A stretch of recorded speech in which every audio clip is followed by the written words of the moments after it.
ਸਤਿ ਸ਼੍ਰੀ ਅਕਾਲ। ਤੁਸੀਂ ਵੇਖ ਰਹੇ ਹੋ ਟੀਵੀ ਪੰਜਾਬ ਤੇ ਮੈਂ ਹਾਂ ਤੁਹਾਡੇ ਨਾਲ ਇੰਦਰਪ੍ਰੀਤ ਕੌਰ ਸੰਗੇੜਾ। ਖਬਰਾਂ ਦੇ ਇਸ ਬੁਲੇਟਿਨ ਵਿੱਚ ਤੁਹਾਡਾ ਸਵਾਗਤ ਹੈ। ਸਭ ਤੋਂ ਪਹਿਲਾਂ ਨਜ਼ਰ ਮਾਰਦੇ ਹਾਂ ਹੈਡਲਾਈਨਸ ਤੇ।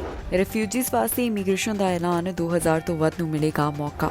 27 ਉਡਾਨਾਂ ਹੋਈਆਂ ਰੱਦ, CEO ਨੇ ਮੰਗੀ ਮੁਆਫੀ। ਕੈਨੇਡਾ 'ਚ ਸਸਤੇ ਹੋਏ ਘਰਾਂ ਦੀ ਸੇਲ ਫਿਰ ਠੰਡੀ। ਚੋਰੀ ਹੋਈਆਂ 450 ਗੱਡੀਆਂ, ਪੁਲਿਸ ਨੇ ਕੀਤਾ ਉਪਰਾਲਾ। ਟਰੂਡੋ ਨੂੰ ਆਈ ਦੋਸਤ ਦੀ ਯਾਦ, ਸਦਨ ਵਿੱਚ ਦਿੱਤੀ ਸ਼ਰਧਾਂਜਲੀ। ਰਿਫਿਊਜੀਆਂ ਵਾਸਤੇ ਇਮੀਗ੍ਰੇਸ਼ਨ ਦਾ ਐਲਾਨ ਕੀਤਾ ਗਿਆ, ਜਿਸ ਨਾਲ ਕਈ ਰਿਫਿਊਜੀਆਂ ਨੂੰ ਮੌਕਾ ਮਿਲੇਗਾ। ਇੱਕ ਪ੍ਰੋਗਰਾਮ ਦੇ ਵਿੱਚ ਅੱਗੇ ਵਾਅਦਾ ਕੀਤਾ ਜਾ ਰਿਹਾ, ਜਿਸ ਬਾਰੇ IRCC ਵੱਲੋਂ ਜਾਣਕਾਰੀ ਦਿੱਤੀ ਗਈ। ਅਜਿਹਾ ਕਦਮ ਲੇਬਰ ਦੀ ਘਾਟ ਨੂੰ ਧਿਆਨ ਵਿੱਚ ਰੱਖਦਿਆਂ ਚੁੱਕਿਆ ਜਾ ਰਿਹਾ ਹੈ। ਰਿਫਿਊਜੀਆਂ ਵਾਸਤੇ IRCC ਵੱਲੋਂ ਇੱਕ ਖਾਸ ਕਦਮ ਚੁੱਕਿਆ ਜਾ ਰਿਹਾ ਹੈ, ਜਿੱਥੇ ਉਹਨਾਂ ਵੱਲੋਂ ਪ੍ਰੋਗਰਾਮ ਵਿੱਚ ਵਾਅਦਾ ਕੀਤਾ ਜਾਵੇਗਾ। IRCC ਵੱਲੋਂ ਇਕਨੋਮਿਕ ਮੋਬਿਲਿਟੀ ਪਾਇਲਟ ਪ੍ਰੋਗਰਾਮ ਵਿੱਚ ਵਾਧਾ ਕਰਨ ਦੀ ਤਿਆਰੀ ਕੀਤੀ ਜਾ ਰਹੀ ਹੈ, ਜਿਸ ਵਿੱਚ 2000 ਸਕਿਲਡ ਰਿਫਿਊਜੀ ਸ਼ਾਮਿਲ ਨੇ। ਇਸ ਬਾਰੇ immigration, refugees and citizenship Canada ਵੱਲੋਂ ਐਲਾਨ ਕਰ ਦਿੱਤਾ ਗਿਆ, ਜਿੱਥੇ ਉਹਨਾਂ ਨੇ ਦੱਸਿਆ ਕਿ ਪ੍ਰੋਗਰਾਮ ਵਿੱਚ ਅੱਗੇ ਵਾਧਾ ਕੀਤਾ ਜਾ ਰਿਹਾ ਹੈ। ਅਗਲੇ ਕੁਝ ਸਾਲਾਂ ਵਾਸਤੇ ਪ੍ਰੋਗਰਾਮ ਰਾਹੀਂ 2000 ਸਕਿਲਡ ਰਿਫਿਊਜੀਜ਼ ਨੂੰ ਮੌਕਾ ਦਿੱਤਾ ਜਾਵੇਗਾ।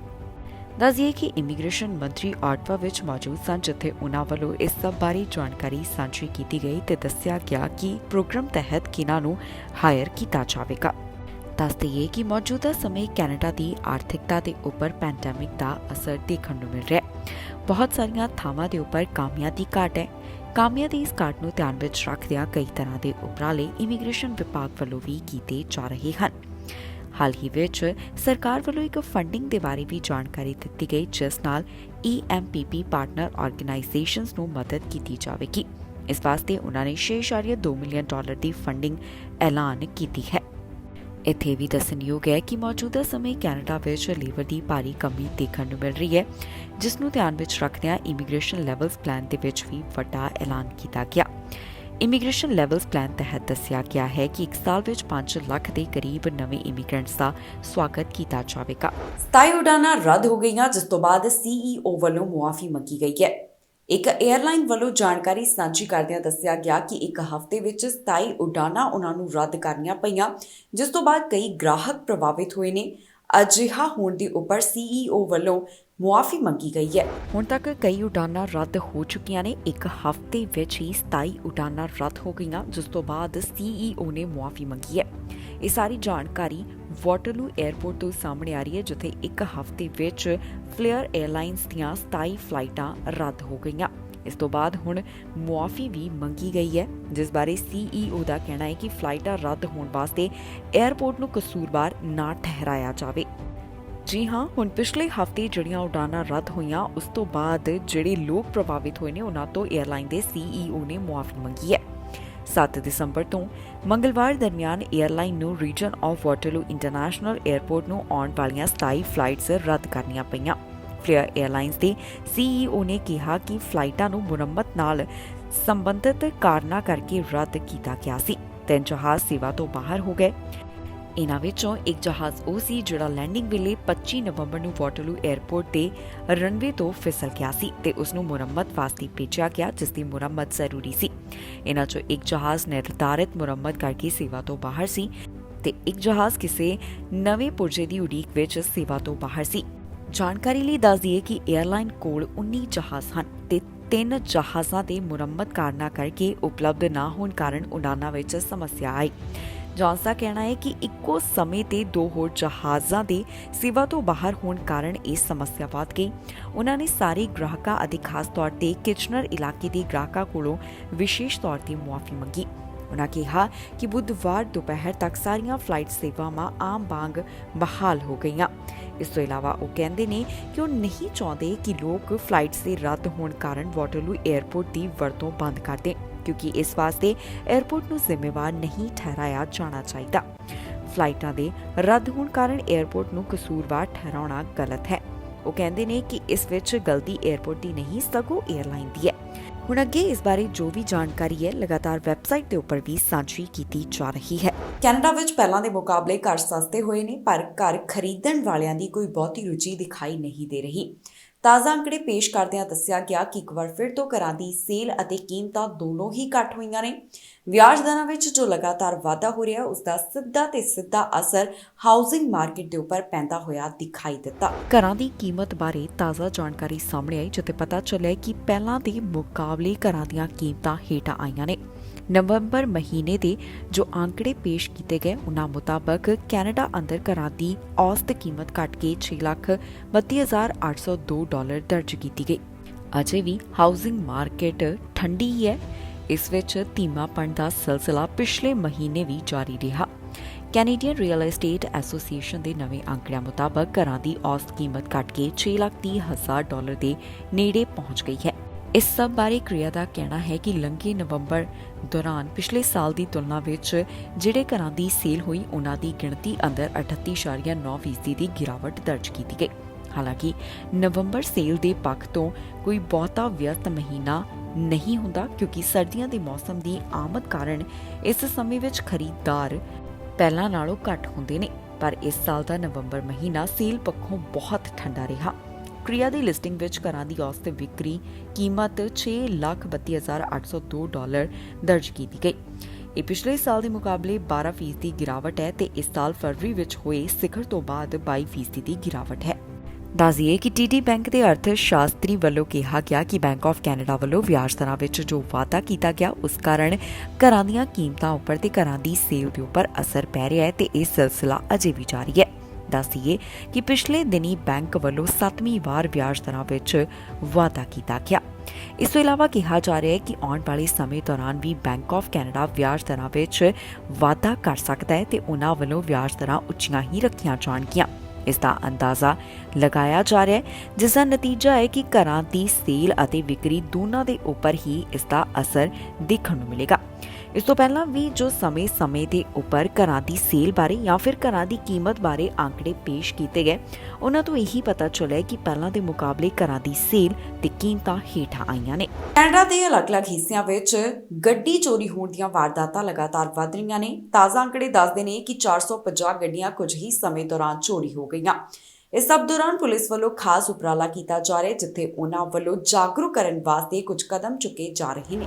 ਪੀਲ ਖੇਤਰ ਵਿੱਚ ਹੁਣ ਤੱਕ ਕਿੰਨੀਆਂ ਚੋਰੀਆਂ ਹੋ ਚੁੱਕੀਆਂ ਨੇ, ਇਸ ਬਾਰੇ ਅਧਿਕਾਰੀਆਂ ਵੱਲੋਂ ਜਾਣਕਾਰੀ ਦਿੱਤੀ ਗਈ, ਜਿੱਥੇ ਰਿਪੋਰਟ ਪੇਸ਼ ਕਰਦਿਆਂ ਦੱਸਿਆ ਗਿਆ ਕਿ ਪੀਲ ਖੇਤਰ ਵਿੱਚ ਇਸ ਸਾਲ ਹਰ ਮਹੀਨੇ ਚੋਰੀ ਹੋਈਆਂ 450 ਤੋਂ ਵੱਧ ਕਾਰਾਂ ਦੀ ਜਾਣਕਾਰੀ ਹੈ।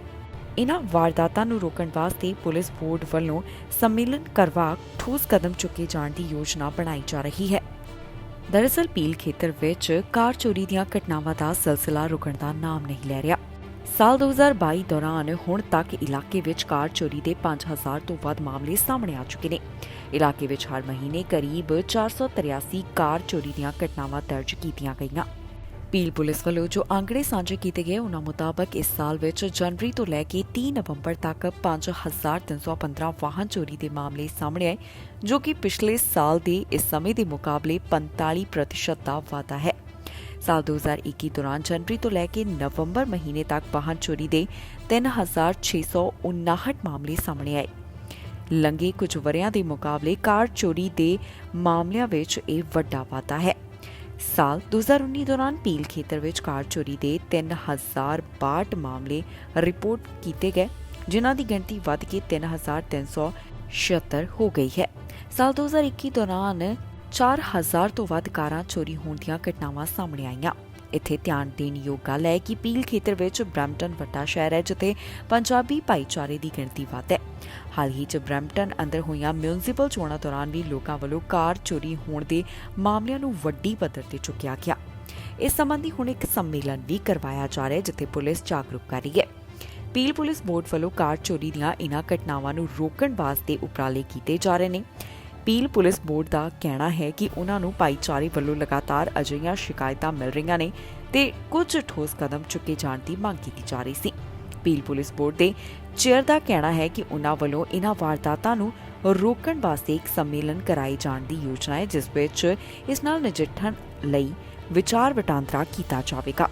ਇਨ੍ਹਾਂ ਕਾਰ ਚੋਰੀ ਦੇ ਮਾਮਲੇ ਨਾਲ ਜੁੜੀ ਹੋਈ ਇੱਕ ਹੋਰ ਵੀ ਹੈਰਾਨ ਕਰਨ ਵਾਲੀ ਜਾਣਕਾਰੀ ਸਾਹਮਣੇ, ਜਿੱਥੇ ਦੱਸਿਆ ਜਾ ਰਿਹਾ ਹੈ ਕਿ ਜਿਹੜੀਆਂ ਕਾਰਾਂ ਚੋਰੀ ਹੁੰਦੀਆਂ ਨੇ ਉਹਨਾਂ ਨੂੰ ਵਿਦੇਸ਼ਾਂ ਵਿੱਚ ਵੇਚਿਆ ਜਾਂਦਾ ਹੈ। ਜੀ ਹਾਂ, ਕੈਨੇਡਾ ਵਿੱਚ ਚੋਰੀ ਕੀਤੀਆਂ ਜਾਂਦੀਆਂ ਇਹ ਕਾਰਾਂ ਵਿਦੇਸ਼ਾਂ ਵਿੱਚ ਵੇਚੀਆਂ ਜਾਂਦੀਆਂ ਨੇ। ਇਹਨਾਂ ਵਾਹਨਾਂ ਨੂੰ ਵੈਸਟ ਅਫਰੀਕਾ ਸਮੇਤ ਹੋਰ ਨੇੜਲੇ ਦੇਸ਼ਾਂ ਵਿੱਚ ਲਿਜਾ ਕੇ ਵੇਚਿਆ ਜਾਂਦਾ ਹੈ।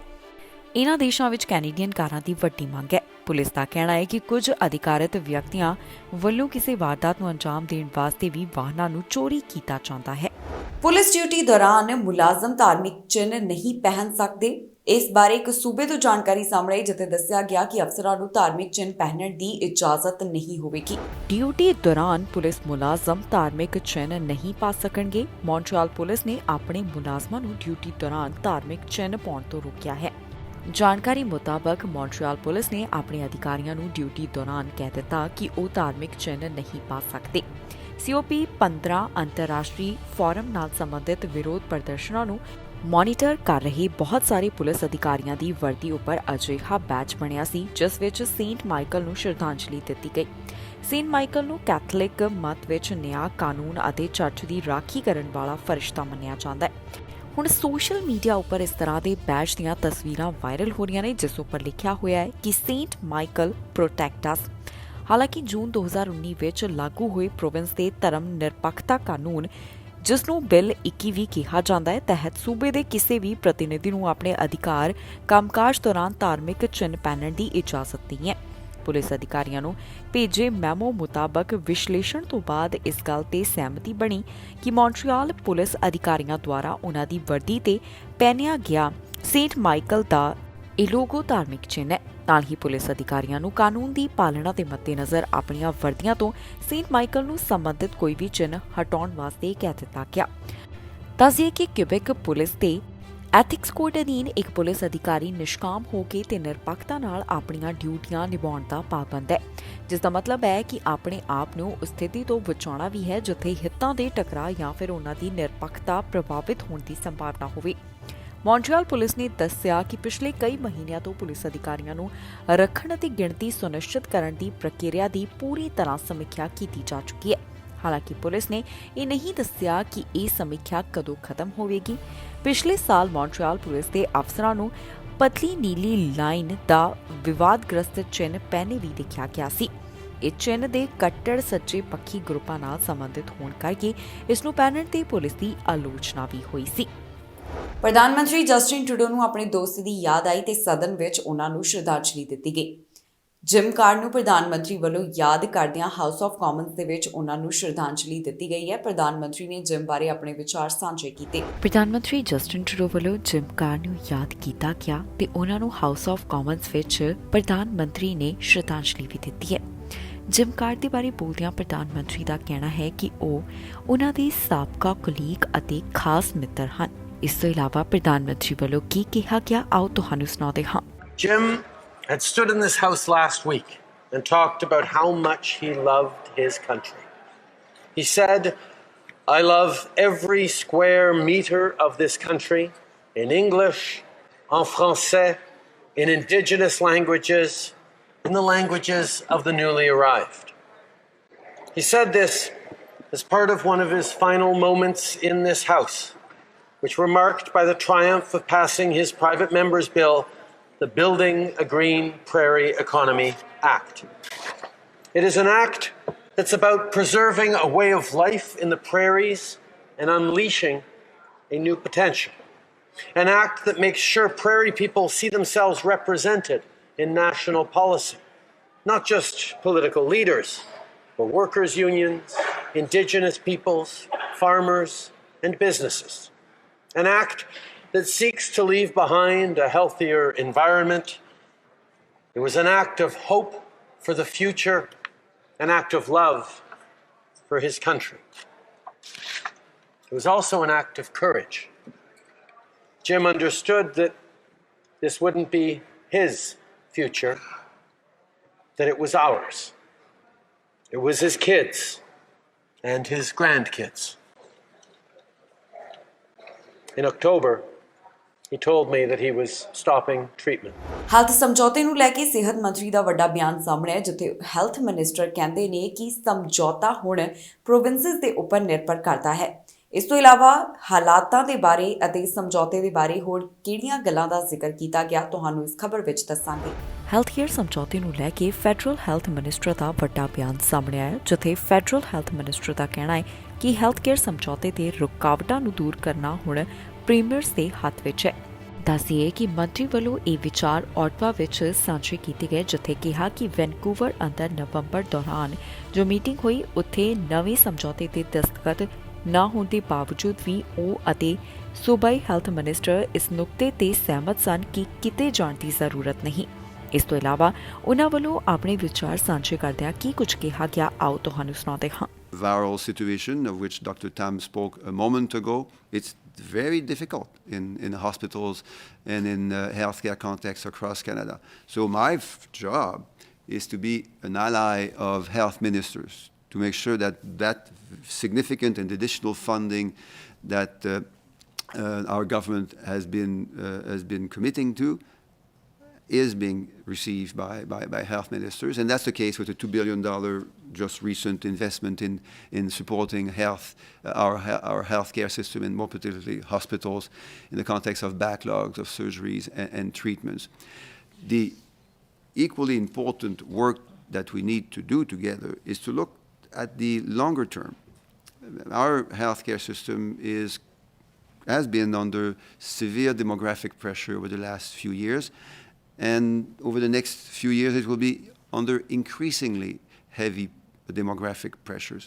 And to do that, to address that pressure, we need to have a more modern healthcare system, a healthcare system that invests, for instance, in sufficient access to family health teams. A lot of our patients now end up in a hospital because they don't have a family health team to go to. Or they end up in a hospital because not having had an access to a family health team, they end up with more severe health conditions, and then it becomes a lot more complex and a lot more difficult and much more costly, and unfortunately a lot less good in terms of health. ਛੋਟੇ ਬੱਚਿਆਂ ਵਾਸਤੇ ਨਵੀਂ ਕੋਵਿਡ-19 vaccine ਨੂੰ ਮਨਜ਼ੂਰੀ ਦਿੱਤੀ ਗਈ, ਜਿਸ ਤੋਂ ਬਾਅਦ ਜਲਦ ਇਸ ਦੀ ਬੁਕਿੰਗ ਸ਼ੁਰੂ ਕੀਤੀ ਜਾ ਰਹੀ ਹੈ। ontario ਸੂਬੇ ਤੋਂ ਜਾਣਕਾਰੀ ਸਾਹਮਣੇ ਆਈ, ਜਿੱਥੇ 5 ਸਾਲ ਤੋਂ 11 ਸਾਲ ਦੇ ਬੱਚਿਆਂ ਲਈ ਇਸ ਟੀਕੇ ਨੂੰ ਲੈ ਕੇ ਬੁਕਿੰਗ ਸ਼ੁਰੂ ਕੀਤੀ ਜਾ ਰਹੀ ਹੈ। ਬੱਚਿਆਂ ਵਾਸਤੇ ਅਪਡੇਟਡ ਕੋਵਿਡ-19 ਵੈਕਸੀਨ ਨੂੰ ਮਨਜ਼ੂਰੀ ਮਿਲ ਗਈ, ਜਿਸ ਤੋਂ ਬਾਅਦ ਹੁਣ ontario ਵਿੱਚ ਇਸ ਵੈਕਸੀਨ ਦੀ ਬੁਕਿੰਗ ਜਲਦ ਸ਼ੁਰੂ ਹੋ ਰਹੀ ਹੈ। ontario ਪ੍ਰੋਵਿੰਸ ਵਿੱਚ 5 ਤੋਂ 11 ਸਾਲ ਦੀ ਉਮਰ ਦੇ ਬੱਚਿਆਂ ਵਾਸਤੇ ਅਪਡੇਟਡ ਵੈਕਸੀਨ ਦੀ ਬੁਕਿੰਗ ਹੁਣ ਜਲਦ ਸ਼ੁਰੂ ਹੋਣ ਜਾ ਰਹੀ ਹੈ। ਸੂਬੇ ਦੇ ਚੀਫ ਮੈਡੀਕਲ ਆਫਿਸਰ ਦਾ ਇਸ ਬਾਰੇ ਕਹਿਣਾ ਹੈ ਕਿ ਹੌਲੀਡੇ ਸੀਜ਼ਨ ਤੋਂ ਬਾਅਦ ਕੋਵਿਡ ਕੇਸਾਂ ਵਿੱਚ ਲਗਾਤਾਰ ਵਾਧੇ ਹੋਣ ਦੀ ਸੰਭਾਵਨਾ ਹੈ, ਜਿਸ ਤੋਂ ਬਾਅਦ ਅਜਿਹਾ ਫੈਸਲਾ ਲਿਆ ਜਾ ਰਿਹਾ ਹੈ। ਉਨ੍ਹਾਂ ਕਿਹਾ ਕਿ ਮਾਂ-ਬਾਪ ਨੂੰ ਬੱਚਿਆਂ ਦੀ ਵੈਕਸੀਨੇਸ਼ਨ ਵਾਸਤੇ ਉਤਸ਼ਾਹਿਤ ਕੀਤਾ ਜਾ ਰਿਹਾ ਹੈ ਤਾਂ ਕਿ ਜਨਵਰੀ ਦੇ ਮੱਧ ਵਿੱਚ ਕੇਸਾਂ ਵਿੱਚ ਵਾਧਾ ਨਾ ਹੋ ਸਕੇ। ਇਸ ਕਾਰਨ ਉਹ ਚਾਹੁੰਦੇ ਨੇ ਕਿ ਲੋਕ ਆਪਣੇ ਆਪ ਨੂੰ ਤੇ ਬਾਕੀਆਂ ਨੂੰ ਸੁਰੱਖਿਅਤ ਰੱਖਣ। 5 ਸਾਲ ਤੋਂ 11 ਸਾਲ ਦੀ ਉਮਰ ਦੇ ਬੱਚਿਆਂ ਵਾਲੇ ਪਰਿਵਾਰ 21 ਦਸੰਬਰ ਨੂੰ ਨਵੀਂ ਵੈਕਸੀਨ ਵਾਸਤੇ ਬੁਕਿੰਗ ਕਰਵਾਉਣ ਲਈ ਯੋਗ ਹੋਣਗੇ। ਦੱਸ ਦਈਏ ਕਿ ਪਿਛਲੇ ਹਫ਼ਤੇ ਹੀ ਹੈਲਥ ਕੈਨੇਡਾ ਵੱਲੋਂ ਇਸ ਵੈਕਸੀਨ ਨੂੰ ਮਨਜ਼ੂਰ ਕੀਤਾ ਗਿਆ ਸੀ। ਪਬਲਿਕ ਹੈਲਥ ontario ਦੇ ਅੰਕੜਿਆਂ ਮੁਤਾਬਕ 5 ਸਾਲ ਤੋਂ 11 ਸਾਲ ਦੀ ਉਮਰ ਦੇ ਬੱਚਿਆਂ ਵਿੱਚੋਂ 40% ਨੇ ਵੈਕਸੀਨੇਸ਼ਨ ਦੀਆਂ ਮੁੱਢਲੀਆਂ ਡੋਜ਼ਸ ਹਾਸਲ ਕੀਤੀਆਂ ਨੇ। ਪ੍ਰੋਵਿੰਸ ਵੱਲੋਂ 5 ਸਾਲ ਤੇ ਇਸ ਤੋਂ ਵੱਧ ਉਮਰ ਦੇ ਬੱਚਿਆਂ ਨੂੰ ਬੂਸਟਰ ਲੈਣ ਦੀ ਸਿਫਾਰਿਸ਼ ਕੀਤੀ ਗਈ, ਪਰ ਸ਼ਰਤ ਹੈ ਕਿ ਉਨ੍ਹਾਂ ਨੂੰ ਪਿਛਲੀ ਡੋਜ਼ ਪ੍ਰਾਪਤ ਕੀਤੇ 6 ਮਹੀਨੇ ਬੀਤ ਜਾਣੇ ਚਾਹੀਦੇ ਨੇ। ਇਸ ਤੋਂ ਇਲਾਵਾ ਡਾਕਟਰ ਦਾ ਕਹਿਣਾ ਹੈ ਕਿ ਵਧੇਰੇ ਬੱਚਿਆਂ ਨੂੰ ਬੂਸਟਰ ਡੋਜ਼ ਦਿੱਤੇ ਜਾਣ ਵਾਸਤੇ ਬੱਚਿਆਂ ਦੇ ਹਸਪਤਾਲਾਂ ਤੇ ਪਿਆ ਅਸਰ ਘੱਟ ਹੋਵੇਗਾ। ontario ਹੈਲਥ ਦੇ CEO ਦਾ ਕਹਿਣਾ ਹੈ ਕਿ ਹੈਲਥ ਪੇਸ਼ੇਵਾਰਾਂ ਕੋਲ ਉਨ੍ਹਾਂ ਨੂੰ ਜਾਣਕਾਰੀ ਮਿਲੀ ਕਿ ਬੱਚਿਆਂ ਦੇ ਹਸਪਤਾਲਾਂ ਵਿੱਚ ਸੰਕਟ ਦੀ ਸਥਿਤੀ ਪੈਦਾ ਹੋ ਗਈ ਹੈ ਤੇ ਮਰੀਜ਼ਾਂ ਦੀਆਂ ਲੋੜਾਂ ਪੂਰੀਆਂ ਕਰਨਾ ਮੁਸ਼ਕਿਲ ਹੋ ਰਿਹਾ ਹੈ। ਇਸ ਤੋਂ ਇਲਾਵਾ ਉਹ ਕਹਿੰਦੇ ਨੇ ਕਿ ਹਾਲ ਹੀ ਵਿੱਚ ਹਰ ਉਮਰ ਦੇ ਵਿਅਕਤੀਆਂ ਦੇ ਕੋਵਿਡ ਸੰਬੰਧੀ ਹਸਪਤਾਲ ਦਾਖਲ ਹੋਣ ਦੀ ਕਮੀ ਜ਼ਰੂਰ ਆਈ ਹੈ, ਪਰ ਜੇਕਰ ਲੋਕ ਵੈਕਸੀਨੇਸ਼ਨ ਤੋਂ ਦੂਰ ਰਹੇ ਤਾਂ ਨਵੇਂ ਸਾਲ ਵਿੱਚ ਇਹ ਰੁਝਾਨ ਫਿਰ ਤੋਂ ਬਦਲ ਸਕਦਾ ਹੈ। ਉਨ੍ਹਾਂ ਕਿਹਾ ਕਿ ਬੂਸਟਰ ਡੋਜ਼ ਹਾਸਲ ਕਰਨ ਵਾਲਿਆਂ ਦੀ ਗਿਣਤੀ ਵਿੱਚ ਪਹਿਲਾਂ ਦੇ ਮੁਕਾਬਲੇ ਕਮੀ ਦਰਜ ਕੀਤੀ ਜਾ ਰਹੀ ਹੈ। ਕਿਸੇ ਵੇਲੇ ਪ੍ਰਤੀ ਦਿਨ 30,000 ਤੋਂ ਵੱਧ ontario ਦੇ ਲੋਕ ਬੂਸਟਰ ਹਾਸਲ ਕਰ ਰਹੇ ਸਨ। ਅਮਰੀਕਾ ਦੇ ਵੀਜ਼ਾ ਬਾਰੇ ਤਾਜ਼ਾ ਅਪਡੇਟ ਸਾਹਮਣੇ ਆਈ, ਜਿੱਥੇ 12 ਦਿਨਾਂ ਦਾ ਵੀਜ਼ਾ ਪ੍ਰੋਗਰਾਮ ਸ਼ੁਰੂ ਕੀਤਾ ਗਿਆ। ਇਹ ਪ੍ਰੋਗਰਾਮ ਸ਼ੁਰੂ ਹੋਣ ਤੋਂ ਬਾਅਦ ਵੀ ਕਈ ਭਾਰਤੀ ਨਾਰਾਜ਼ ਨੇ, ਕਿਉਂਕਿ ਅਪਾਇੰਟਮੈਂਟ ਵਾਸਤੇ ਲੰਬਾ ਇੰਤਜ਼ਾਰ ਕਰਨਾ ਪੈ ਰਿਹਾ ਹੈ। ਅਮਰੀਕਾ ਦਾ ਵੀਜ਼ਾ ਹਾਸਲ ਕਰਨ ਵਾਲਿਆਂ ਲਈ ਵੱਡੀ ਖਬਰ ਸਾਹਮਣੇ ਆਈ ਹੈ, ਜਿੱਥੇ ਅਮਰੀਕੀ ਦੂਤਘਰ ਨੇ 12 ਦਿਨਾਂ ਦਾ ਵੀਜ਼ਾ ਪ੍ਰੋਗਰਾਮ ਸ਼ੁਰੂ ਕੀਤਾ। ਇਸ ਤੋਂ ਬਾਅਦ ਵੀ ਕਈ ਪਾਰਟੀਆਂ ਵਿੱਚ ਨਾਰਾਜ਼ਗੀ ਦੇਖਣ ਨੂੰ ਮਿਲ ਰਹੀ ਹੈ। ਜੀ ਹਾਂ, ਨਵੀਂ ਦਿੱਲੀ ਸਥਿਤ ਅਮਰੀਕੀ ਦੂਤਘਰ ਨੇ H ਅਤੇ L ਵੀਜ਼ਿਆਂ ਵਾਸਤੇ ਅਪਲਾਈ ਕਰਨ ਵਾਲਿਆਂ ਨੂੰ ਉਤਸ਼ਾਹਿਤ ਕੀਤਾ, ਜਿਸ ਵਾਸਤੇ ਉਹਨਾਂ ਨੇ 12 ਦਿਨਾਂ ਦਾ ਵੀਜ਼ਾ ਪ੍ਰੋਗਰਾਮ ਸ਼ੁਰੂ ਕੀਤਾ ਹੈ।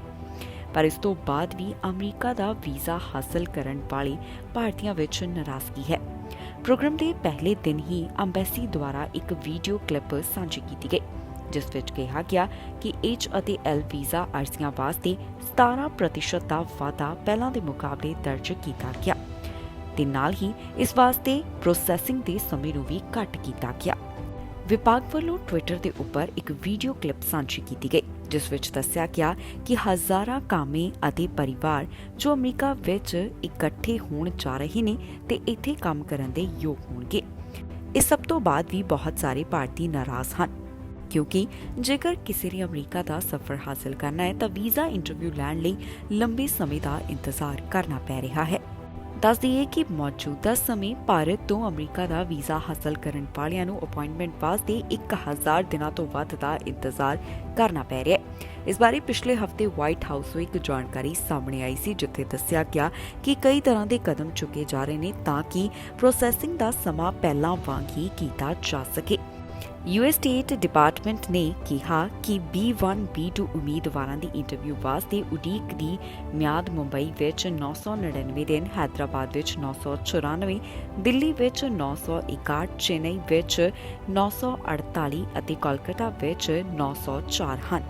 4 ਸਸਪੈਕਟ ਪੁਲਿਸ ਵਾਲੇ ਬਣ ਕੇ ਆਏ ਤੇ ਘਰ ਦੇ ਵਿੱਚ ਚੋਰੀ ਦੀ ਵਾਰਦਾਤ ਨੂੰ ਅੰਜਾਮ ਦੇ ਦਿੱਤਾ ਗਿਆ। ਡੀਸੀ ਦੇ ਇੱਕ ਘਰ ਦੇ ਵਿੱਚ 4 ਜਾਣੇ FBI ਏਜੰਟ ਖੁਦ ਨੂੰ ਦੱਸ ਕੇ ਦਾਖਲ ਹੁੰਦੇ ਨੇ ਤੇ ਫਿਰ ਉਹਨਾਂ ਵੱਲੋਂ ਕਾਫੀ ਚੀਜ਼ਾਂ ਚੋਰੀ ਕਰ ਲਈਆਂ ਗਈਆਂ। 4 ਲੋਕ FBI ਏਜੰਟ ਬਣ ਕੇ ਘਰ ਵਿੱਚ ਦਾਖਲ ਹੁੰਦੇ ਨੇ ਤੇ ਉਹਨਾਂ ਵੱਲੋਂ ਚੋਰੀ ਦੀ ਵਾਰਦਾਤ ਨੂੰ ਅੰਜਾਮ ਦਿੱਤਾ ਜਾਂਦਾ ਹੈ। ਇਹ ਖਬਰ ਡੀਸੀ ਦੇ ਘਰ ਦੇ ਨਾਲ ਜੁੜੀ ਹੋਈ ਹੈ, ਜਿੱਥੇ 4 ਸਸਪੈਕਟਸ ਨੇ ਦਾਅਵਾ ਕੀਤਾ ਕਿ ਉਹ FBI ਦੇ ਏਜੰਟ ਨੇ ਤੇ ਫਿਰ ਚੋਰੀ ਕਰਕੇ ਫਰਾਰ ਹੋ ਗਏ।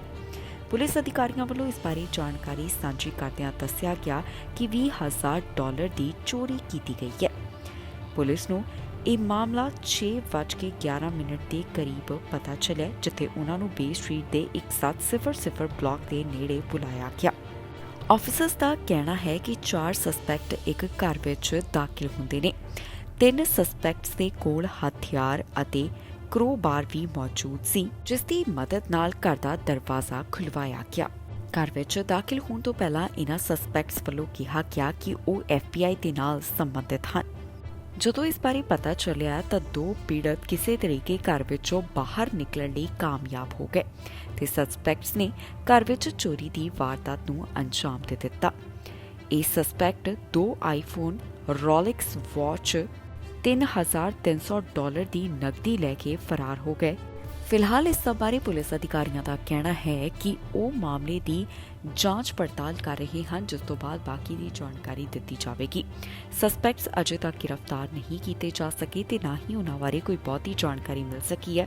ਇਸ ਮਾਮਲੇ ਸੰਬੰਧੀ ਜਾਂਚ ਪੜਤਾਲ ਜਾਰੀ ਹੈ, ਜਿਸ ਤੋਂ ਬਾਅਦ ਅਗਲੀ ਅਪਡੇਟ ਜਾਰੀ ਕੀਤੀ ਜਾਵੇਗੀ। ਵਿਆਜ ਦਰਾਂ ਵਿੱਚ ਇੱਕ ਵਾਰ ਫਿਰ ਤੋਂ ਵਾਧਾ ਕੀਤਾ ਗਿਆ ਹੈ। ਅਮਰੀਕਾ ਤੋਂ ਇਹ ਜਾਣਕਾਰੀ ਸਾਹਮਣੇ ਆ ਰਹੀ ਹੈ, ਜਿੱਥੇ 7ਵੀਂ ਵਾਰ ਵਿਆਜ ਦਰਾਂ ਵਿੱਚ ਵਾਧਾ ਕੀਤਾ ਗਿਆ। ਇਸ ਵਾਰ 0.5% ਦਾ ਵਾਧਾ ਕੀਤੇ ਦੀ ਜਾਣਕਾਰੀ ਸਾਹਮਣੇ ਆਈ ਹੈ। ਉਹਨਾਂ ਦਾ ਕਹਿਣਾ ਹੈ ਕਿ ਮਹਿੰਗਾਈ ਦੇ ਉੱਪਰ ਕਾਬੂ ਪਾਉਣ ਸੰਬੰਧੀ ਇਹ ਕਦਮ ਚੁੱਕਿਆ ਗਿਆ। ਵਿਆਜ ਦਰਾਂ ਵਿੱਚ ਇੱਕ ਵਾਰ ਫਿਰ ਤੋਂ ਵਾਧਾ ਕੀਤਾ ਗਿਆ। ਹੁਣ ਤੱਕ 7 ਵਾਰ ਇੰਟਰਸਟ ਰੇਟ ਵਧਾਏ ਜਾ ਚੁੱਕੇ ਹਨ। ਜੀ ਹਾਂ, US ਫੈਡਰਲ ਰਿਜ਼ਰਵ ਵੱਲੋਂ ਮਹਿੰਗਾਈ ਨੂੰ ਕਾਬੂ ਪਾਉਣ ਸੰਬੰਧੀ ਕਦਮ ਚੁੱਕਿਆ ਗਿਆ ਤੇ ਉਹਨਾਂ ਨੇ ਵਿਆਜ ਦਰਾਂ ਵਿੱਚ ਮੁੜ ਤੋਂ ਵਾਧਾ ਕੀਤਾ ਹੈ। ਇਸ ਸਾਲ ਵਿੱਚ ਇਹ 7ਵੀਂ ਵਾਰ ਹੈ ਜਦੋਂ ਵਿਆਜ ਦਰਾਂ ਵਧਾਈਆਂ ਗਈਆਂ ਹੋਣ। ਪਹਿਲਾਂ ਦੇ ਮੁਕਾਬਲੇ ਫੈਡਰਲ ਰਿਜ਼ਰਵ ਵੱਲੋਂ ਵਿਆਜ ਦਰਾਂ ਵਿੱਚ ਹਲਕਾ ਵਾਧਾ ਕੀਤਾ ਗਿਆ। ਅੱਧੇ ਪੁਆਇੰਟ ਦੇ ਵਾਧੇ ਤੋਂ ਬਾਅਦ ਵਿਆਜ ਦਰਾਂ 4.25 ਤੋਂ 4.5 ਦੇ ਉੱਪਰ ਪਹੁੰਚ ਗਈਆਂ ਹਨ, ਜੋ ਕਿ ਪਿਛਲੇ 15 ਸਾਲਾਂ ਦੇ ਮੁਕਾਬਲੇ ਹੁਣ ਤੱਕ ਦਾ ਵੱਡਾ ਵਾਧਾ ਦੱਸਿਆ ਜਾ ਰਿਹਾ ਹੈ। ਇਸ ਬਾਰੇ ਅਮਰੀਕਾ ਵਾਲੇ ਪਾਸੇ ਤੋਂ ਇਹ ਜਾਣਕਾਰੀ ਸਾਹਮਣੇ ਆ ਰਹੀ ਹੈ ਕਿ ਨਵੰਬਰ ਮਹੀਨੇ ਇੱਕ ਵਾਰ ਫਿਰ ਤੋਂ ਮਹਿੰਗਾਈ ਦਰ ਕਾਫੀ ਜ਼ਿਆਦਾ ਦਰਜ ਕੀਤੀ ਗਈ ਹੈ। ਪਹਿਲਾਂ ਦੇ ਮੁਕਾਬਲੇ ਜੋ ਇਸ ਵਿੱਚ ਵਾਧਾ ਹੋਇਆ, ਉਸ ਤੋਂ ਬਾਅਦ ਕਿਹਾ ਜਾ ਰਿਹਾ ਹੈ ਕਿ ਮਹਿੰਗਾਈ ਦੇ ਉੱਪਰ ਕਾਬੂ ਪਾਉਣਾ ਬਹੁਤ ਜ਼ਰੂਰੀ ਹੈ।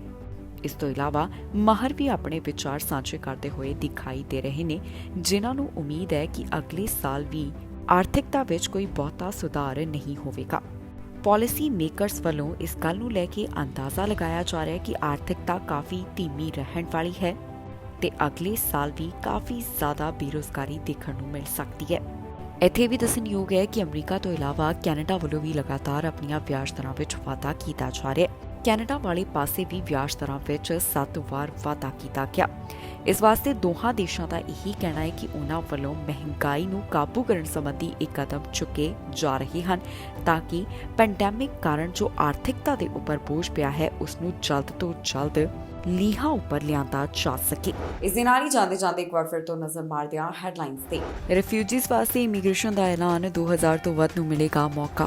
27 ਉਡਾਨਾਂ ਹੋਈਆਂ ਰੱਦ, CEO ਨੇ ਮੰਗੀ ਮੁਆਫੀ। ਕੈਨੇਡਾ 'ਚ ਸਸਤੇ ਹੋਏ ਘਰਾਂ ਦੀ ਸੇਲ ਫਿਰ ਠੰਡੀ। ਚੋਰੀ ਹੋਈਆਂ 450 ਗੱਡੀਆਂ, ਪੁਲਿਸ ਨੇ ਕੀਤਾ ਉਪਰਾਲਾ। ਟਰੂਡੋ ਨੂੰ ਆਈ ਦੋਸਤ ਦੀ ਯਾਦ, ਸਦਨ ਵਿੱਚ ਦਿੱਤੀ ਸ਼ਰਧਾਂਜਲੀ। ਖਬਰਾਂ ਦੇ ਇਸ ਬੁਲੇਟਿਨ ਵਿੱਚ ਇੰਨਾ ਹੀ। ਫਿਲਹਾਲ ਮੈਨੂੰ ਇੰਦਰਪ੍ਰੀਤ ਕੌਰ ਸੰਗੇੜਾ ਨੂੰ ਦਿਓ ਇਜਾਜ਼ਤ ਤੇ ਤੁਸੀਂ ਵੇਖਦੇ ਰਹੋ ਟੀਵੀ ਪੰਜਾਬ।